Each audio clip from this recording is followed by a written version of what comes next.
പ്രമേഹം ഇന്ന് സർവ്വസാധാരണമാണ്. നമുക്ക് അറിയാം, ഒരുപാട് പ്രമേഹ രോഗികൾ നമ്മൾ കാണുന്നുണ്ട്. പക്ഷേ അതിൽ നല്ലൊരു ശതമാനം ആളുകൾ പ്രമേഹത്തിന് കൃത്യമായി മരുന്ന് കഴിക്കുന്നില്ല. ഒരുപാട് ആളുകൾ ഇന്നും ഞാൻ കണ്ടു, ഈ 250, 300 ഷുഗറായിട്ട് 1-2 വർഷമായിട്ട് മരുന്ന് കഴിക്കുന്നില്ല. കാരണം എന്താണ്? അവർക്ക് കാര്യമായ ലക്ഷണങ്ങളൊന്നും ഉണ്ടാകുന്നില്ല.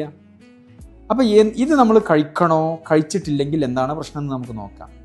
മരുന്ന് കഴിച്ചിട്ടില്ലെങ്കിൽ കാലക്രമേണ ഒരുപാട് കോംപ്ലിക്കേഷൻസ് വരാൻ സാധ്യതയുണ്ട്.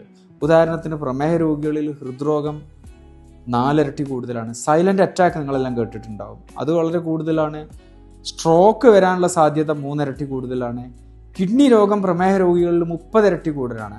അത് ഞാൻ പറയാം കേട്ടോ, പ്രമേഹത്തിൽ മരുന്ന് കഴിച്ചിട്ടല്ല കിഡ്നി രോഗം ഉണ്ടാകുന്നത്, പ്രമേഹം കിഡ്നി രോഗം ഉണ്ടാക്കുന്നതാണ്.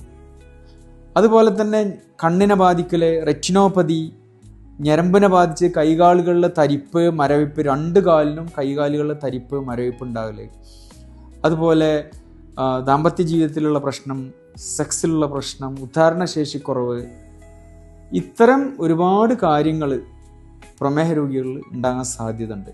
അതുകൊണ്ട് തന്നെ നമ്മൾ തുടക്കത്തിൽ ഇപ്പോൾ 1 വർഷം പ്രമേഹം ചികിത്സിച്ചിട്ടില്ലെങ്കിൽ, അല്ലെങ്കിൽ 2 വർഷം ചികിത്സിച്ചിട്ട് നമുക്ക് പ്രത്യക്ഷത്തിൽ ഒന്നും ഉണ്ടാവില്ല.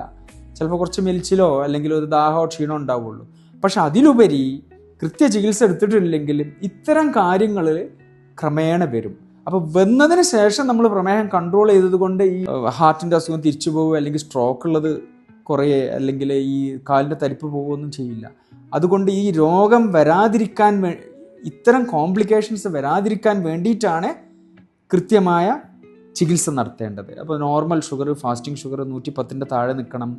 ഭക്ഷണം കഴിച്ചിട്ട് 140ൻ്റെ താഴെ നിൽക്കണം.